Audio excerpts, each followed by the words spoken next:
Hey everybody, it's Charlie from Daily Motor, and before you accuse me of trying to be like Tyler Hoover, just know that this is a much more appropriate truck for me to own than that. That, if you haven't seen the video, is my pristine 1999 Ford F350 Power Stroke diesel, but this is my newest acquisition, a 2006 Honda Ridgeline. For those of you who know, we just recently sold our Ford Maverick, and this is going to step in as my replacement vehicle. Now, yes, it is a little bit covered by tree stuff right now, but as you get closer, you can see it is not very pretty. And that's because I paid a total of $1,500 for this 215,000 mile Ridgeline. And that actually works out really well for me. That's about what I sold Peggy for, my old 2006 Chrysler Town & Country. And I'm just simply rolling into another beater. And beater is exactly what I need because this is where this truck typically lives, on the side of a street, not too far from my house, not being used. We typically have Alyssa's Bolt if we want to drive around town. We've got all the press vehicles that I have to drive. We've got the press motorcycles. I'll probably get a personal motorcycle at some point. But every now and again, it just barely works out where I need to have a vehicle, preferably one with a degree of utility. And I just needed to start up, get me to where I need to go, do the thing I need to do, and come back. And that's why this Ridgeline works out really well. So let's hop in and go for a little drive. We're actually going to a very fitting appointment because we are meeting my buddy Mason at Fortitude Auto Detailing to get this thing cleaned up because holy crap, it is disgusting.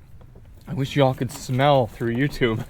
It doesn't smell awful, to be fair, but it certainly has a scent to it, a very dirty car scent. Whenever you get an old beater, it's always the question of, will it start? And being a Honda, it sure does. Oh, look at this thing. It is disgusting in here. Part of the reason that I was able to get it for only $1,500. Oh, and I do have a low tire pressure light as well. So, ooh, back right, okay. We brought a thing for this. Not terrible, but I'm gonna throw a little bit of air in it right now. I brought my little inflator thing, because this tire actually does have a nail in it. I need to get that patched. One of the many things I need to address on this truck. Other than our TPMS light on, we got a pretty clean dash up here. That's one of the advantages of California smog testing, is that in order for cars to be street legal, they've got to be check engine light free. So you know if you're buying a used car from someone that you at least have that. So first off, why a Ridgeline? Well, it was a little bit of a serendipitous reason and kind of situation that this Ridgeline sort of fell into my lap. We'll get to that in a minute. But the Ridgeline is a perfect sort of utility vehicle for my needs. Now, as much as I love driving that 3500 truck up there around, the big old diesel, it doesn't make sense for me to have a vehicle that's worth that much and is that capable and costs that much to regularly keep up, drive, and maintain, because the times that I do need to do utility type of stuff, it's things like one motorcycle I'm picking up, or some stuff from Home Depot, some mulch or something like that, or maybe throwing the bikes in the back and going for a bike ride. It's not towing 12,000 pounds like that truck up there is capable of. So something like the Honda Ridgeline really makes a lot of sense for me. In fact, I was able to do most of my utility type things with the Maverick, but given how much the Maverick is worth and how the values have actually increased since we purchased the truck, it didn't make sense for me to own the Maverick and just park it on the side of the street like I am here with this Ridgeline. But the Ridgeline's got a stout V6 motor, it's got about a 5,000 pound tow rating, and I actually had never spent time in a first generation Ridgeline, but although I haven't wanted to touch a lot of the things in here, it's a really cool, funky layout. You've got a lot of different little storage areas, and this one's a little stubborn, but it does open. You got a little bit there too. You've got a bunch of storage down here. This whole thing, actually, if I'm still kind of learning how to, there we go, opens up to reveal a much more gross storage down there. You've got bits in there. This actually looks like it probably opens up, but again, don't really want to touch it right now. Storage in there as well. Whole bunch of things, and usable aspects back there, although it looks like my net is pretty wore out. This is a mid-level RT, what would that be, the RTL trim, I believe? that gets you things like dual zone climate control, but we still have cloth seats. I think it's a 6-speaker sound system. I'm not fully up to date on my Ridgeline specs yet, but I will get there. Oh, look at this. He left me some glasses. That was very kind of him. Ooh, these are strong. So we talked about the why, but not about the how. How was I able to score a perfectly running Honda Ridgeline with only 215,000 miles for $1,500? Does sound like I do have a little bit of front suspension squeak up there. Go ahead on your Facebook Marketplace or Craigslist or selling method of choice and look for Honda Ridgelines. These things hold their value remarkably well. They seem to hit about a floor of nearly $5,000 and then rarely ever go any lower than that. They're not quite as bad as something like a Tacoma for keeping used car value, but they are pretty expensive still on the used market. $1,500 for one that's perfectly running and driving here is pretty unheard of. Part of it is because this was actually owned by the individual who bought our Ford Maverick. So he used this for about the last 13 years or so to use as a work vehicle and to transport his daughter around, his daughter and his wife. And you can even see little bits on the stapled headliner up here where his daughter wrote on it with Sharpie. It's kind of cute. But she's much older now. She actually needs her own vehicle to drive. And he was getting a little tired of questioning the reliability on this thing when doing his work drives. So he picked up the Maverick. Works out well for him. It's got the 4K tow package, much payload, and gets quite a bit better fuel economy than this. And his daughter's going to enjoy driving it around much more than she liked this. And it works out for me too, because like I said, I didn't need a high value vehicle like the Maverick, but I just needed something that works, isn't pretty, but has some a good amount of utility aspect. And so this Ridgeline is fitting the bill. So there was some negotiation in there, and at the end of the day, he mostly just needed to get this thing gone. It's not pretty. It does need some things addressed. The air conditioning doesn't work. It clearly has some suspension questionability. I think there's probably some bushings and ends of suspension elements that are pretty wore out because there's quite a bit of wander in the steering and quite a bit of squeak as well. And there's a tire that needs patching and a bunch of inside bits that will probably be cost prohibitive to repair. Not only that, but the outside is not pretty either. It's got a big old crack in the windshield. So he just wanted it gone. He was like, is making an offer essentially. And between the selling price of the Maverick and kind of what I'm giving him for this, for all intents and purposes, $1,500 for a Ridgeline that runs and drives, and I'm pretty happy with that. So what are some of the things it needs right off the bat? Well, air conditioning is definitely a nicety here in Southern California, and if I were to do a lot of filming in it, I would definitely have to have it. But it's not exactly a must-have. I will try recharging it and kind of see what happens, see if it maintains for a year or two or something like that. But again, for a vehicle that I'm not relying on daily, that's not a top priority. Also, I should probably get the windshield repaired here before too long, because if something were to impact the windshield there, I don't exactly want a structural weakness directly in front of my line of vision, not to mention it's just annoying to look at. We've got a few little miscellaneous electrical things, like that dome light needs a bulb.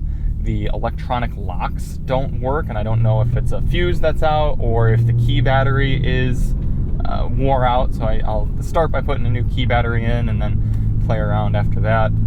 I do want to do a big fluid change. I've noticed some rough shifts with the car here, especially once the transmission's all warmed up, and Lord only knows when not only the transmission fluid's been changed, but the differential fluid and the front and the rear and the transfer case and everything. So I want to get all of that swapped out, just start fresh. I'll probably just do an oil change while I'm in there as well. This truck does have a maintenance minder and tells you how long it's been since your oil's been changed and everything. But even though it doesn't say it necessarily needs it, it's always good to start. It's cheap insurance to just start with something fresh, get some quality oil in there.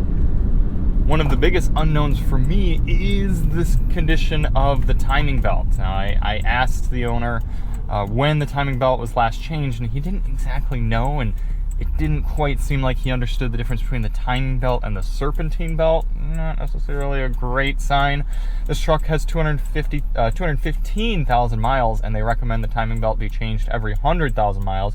It is an interference motor. So I'm gonna check around with the local Honda dealer, see if they have any sort of database. I might even end up paying for something like a Carfax to see if there's any information on there for when it's been done. But I don't know. I might have it done for peace of mind, but then on the flip side, that service there in and of itself will likely cost more than I paid for the entire truck. So on the flip side, it's probably, there's an argument to be made to just leave it and see what happens, and then if it goes, then it goes. And I essentially scrap the truck for a few $100s and move on. But before I do anything else and put any more money into this truck, I gotta get the interior cleaned up. It is disgusting in here. And yeah, I could go through with a bottle of Formula 409 or something, or some basic Meguiar's car cleaner or whatever, and get it looking decent. But I want to know how good we can get it in here with some more professional tools. So I've got a buddy at Fortitude Detailing who's going to make this truck. He's going to work his magic, essentially. I want to see what's really doable and possible with something that's this gross, and also give you all an opportunity to see kind of what can happen with a relatively simple detailing request for something that's this gross. I mean, if it were just like the driver's seat were kind of dirty, I'd clean it up myself, but I want to see what the pro can do. Mason just pulled up. He's got a pretty sick looking rig, I gotta say. Thank you. Ford Ranger. Yes, sir. Ford Ranger with the trailer. Yeah, long box too. What's going on, man? Yes. How are you doing? Doing well. About yourself? I'm doing amazing. Mason, Fortitude Auto Detailing, rolling up here 8 a.m. on a morning. This is a pretty regular occurrence for you, right? Yeah, you know, not too much in Irvine. Yeah, okay. I go around, you know, I usually do like a 50-mile radius anyways. 50-mile radius out of? Out of Claremont. Claremont, Yes. Okay. So you can cover most of LA County, Orange County, kind of up into there. Yeah, hit them up right here, Fortitude Auto Detailing. But how often do you deal with something this clapped out and disgusting? Well, I mean, I've seen your Instagram posts. Usually you've got nice, expensive cars that you're making look just beautiful. But I want to see what you're capable of with something absolutely disgusting like this. Yes, of course. Yeah. So, I mean, how often? Not too often. You've got classier clients, right? Yes. I don't get this too often, but when I do, it is a little bit of a treat because it tests my skills. Yeah. And so I don't mind it. Cool. Well, that's what I'm curious about today is, you know, typically I would just clean something like this up myself, but I'd like to know, you know, what does it take to something that's just got decades of grime, and obviously it's not going to look perfect. I mean, I'm not expecting something like perfection, but we've got so many gross elements of the car, and admittedly I left it exactly as gross as the owner gave it to me. So there's trash in there, there's chapstick bits. I really want the viewers to be able to see kind of a before and after, and really show off your abilities too, to kind of make it you know, kind of how dramatic of a change it can be. Back is pretty gross as well. I mean, it's just gross. Look at you. You're not going to be able to fix clear coat being gone, and you know, without being here all day, and dents and everything. But interior, at least making it a place that's nice to be in, because right now it's like I don't even want to set my elbow on some of these things. All nice and sticky in there for you. Yeah, yeah, exactly. So with the package I'm going to do today, we're going to do a full interior detail, obviously, but we're also going to do the exterior as well. We're going to wash it up, make it look nice. And so I'm still going to go over it, do my normal process, you know, clean up the wheels. I mean, we can make the wheels look brand new. Okay. And then clean up all the paint as much as possible. Obviously, like I said, you can't fix clear coat, but we can do the best. Okay. We can do. You know, it's that 99% perfection. Yeah, that's awesome. Yeah, I've never I've done a mild detail on one of my had a mild detail done on one of my cars before going to sell it, but never had a full detail, and I just figure yeah, this would be a good opportunity to kind of show off what it's capable of. So let's get some before and after stills here of the truck so you all can see what Mason's capable of, and we'll let him loose. All right. Before I let Mason loose on the Ridgeline, I was admiring his Ranger here. So tell me how long you've had it? So I've had this truck, I got it in 2020. It was my first vehicle. I got it for my birthday. Nice. And so I've had it for 3 years. It came with 313,000 miles. Right now it's sitting at 330,000, so I put quite a bit, new transmission, you know. Okay. My Yeah, I mean, this thing's my daily and my business vehicle. 330,000 miles. This is what California does to vehicles, ladies and gentlemen. It keeps them in time capsules, essentially. But you said you've got ceramic coat on here as well. Yes, 1 year ceramic coating. Haven't washed this thing in 3 months, so I mean, to me, it's still dirty. To me, it looks great. Yeah. Wow, that's really cool. And you're obviously towing regularly. Yep, every day. Yeah. This thing never really comes undone. Okay. This is actually my new setup. I have another setup sitting at home that I use. It's a little bit bigger, but I got to get this new setup, and it's all kitted out with all the nice electric, everything except for the generator. So it's nice and quiet. Wow. Wait, do you have stuff in your bed as well? I do. The bed's all kitted out as well. I was gonna say, because why not have this in the bed? But I assume you probably have a whole bunch of stuff in here too. The bed is all. Oh wow, yeah, you've got out. Man, you are set up. Yeah, so I got, I think, a good probably 50 gallons of chemical in the bed of this truck. Okay. All my tools, everything to run this. Spares if I break anything. I always got to stay on top of that. Yeah, you don't want to miss a job just because something broke or something like that. Wow. This is actually kind of a rare truck because well, at least that I found, I wanted to buy another one of these. Okay. I wanted to buy a single cab long bed. Mm-hmm. You cannot find a single cab long bed No, anywhere. they're really tough to find. Yes. Which is a shame because they're the most easy to drive around utilitarian sort of spec. Yeah. And the reason why I want the long bed is because I got all the stuff in the back. Yeah. I need all that space. Makes total sense to me. So. These little pieces are nifty here. At first I thought they were just wheel chocks, but actually they're specially designed little bits that have rollers on the side so that as he's pulling his hoses around the vehicle, they don't get caught under the tires. How many times have you had your garden hose at home get stuck under the car and you have to walk back and fix it? That is nifty.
After a long day, Mason has completed the Ridgeline, and maybe just one break for lunch that we got some very good burgers during.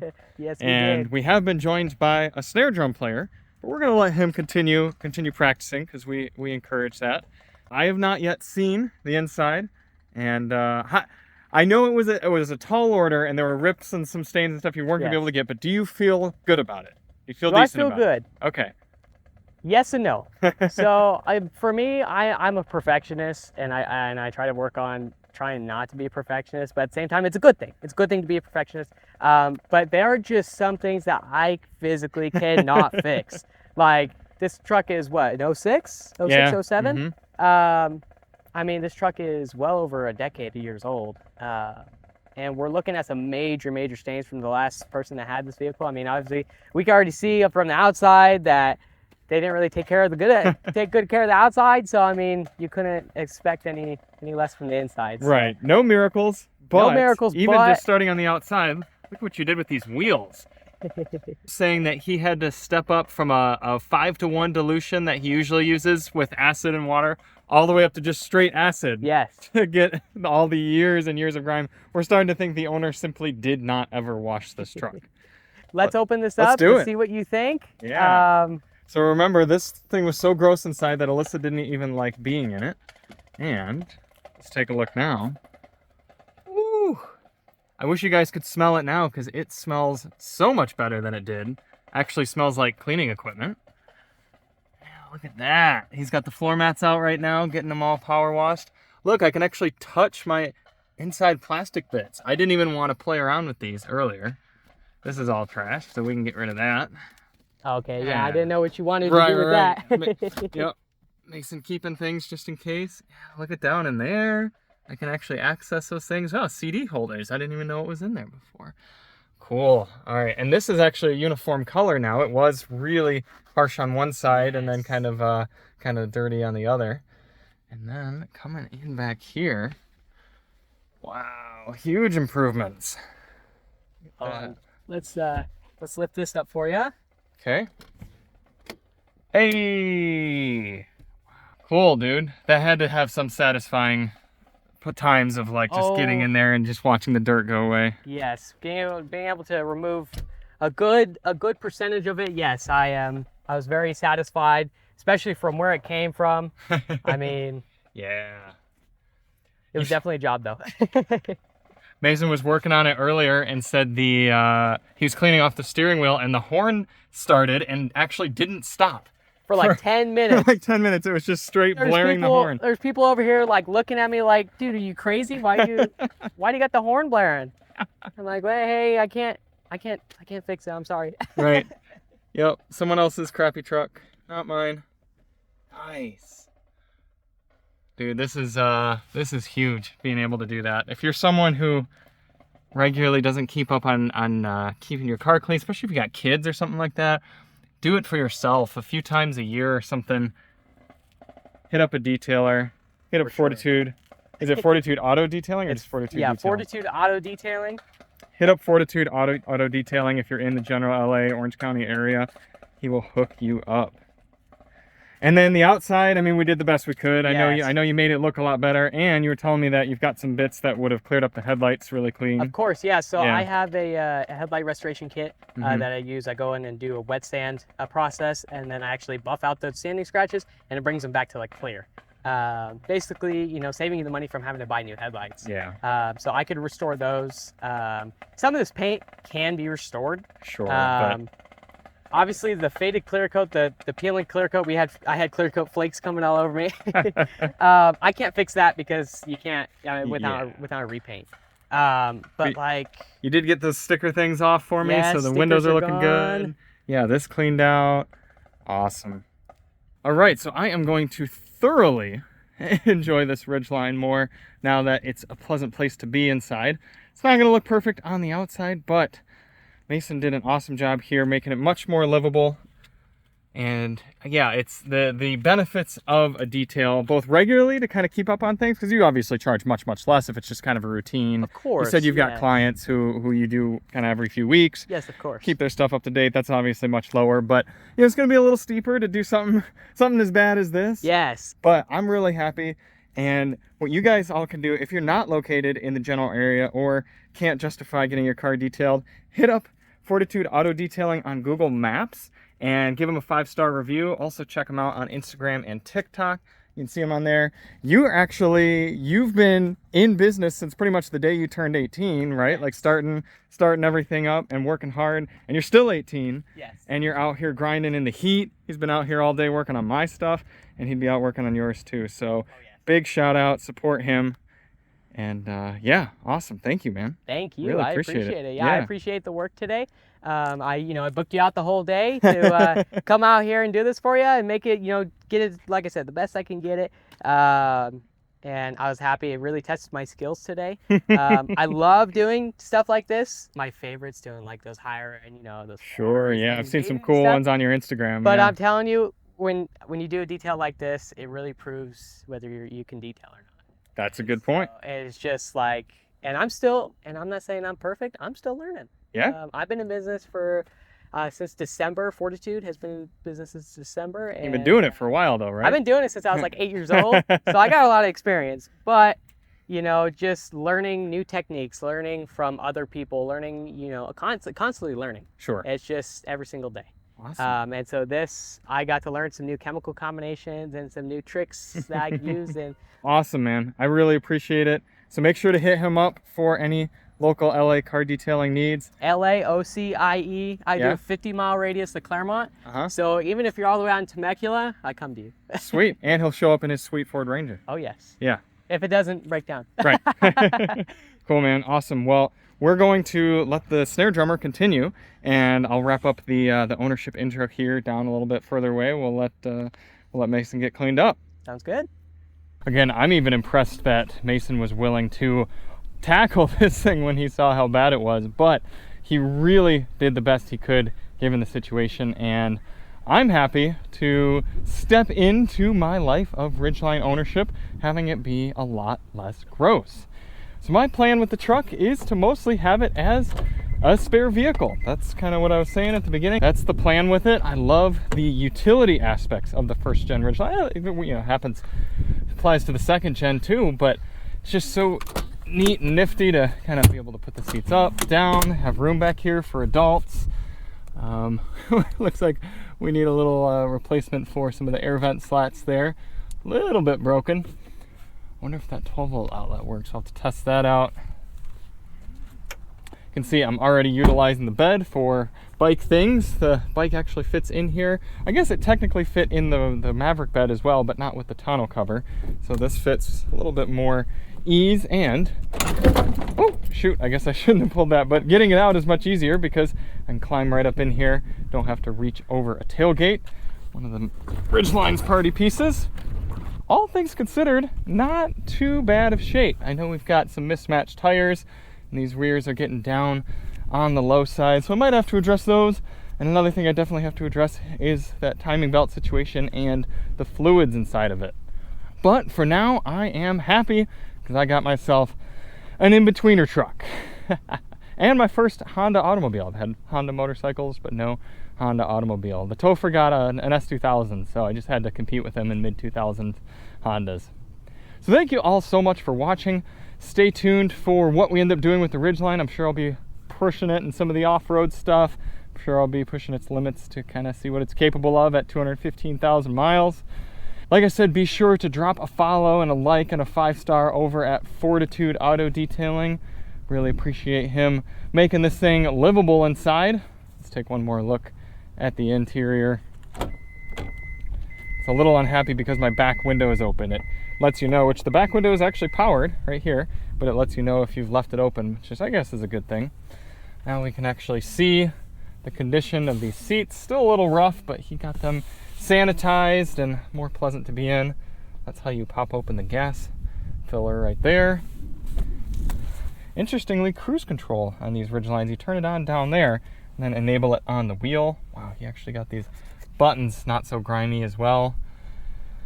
Yeah, all right. I'm excited. So thanks for watching, and we will see you on the next one. I'm Charlie from Daily Motor, and as always, mid-size truck on.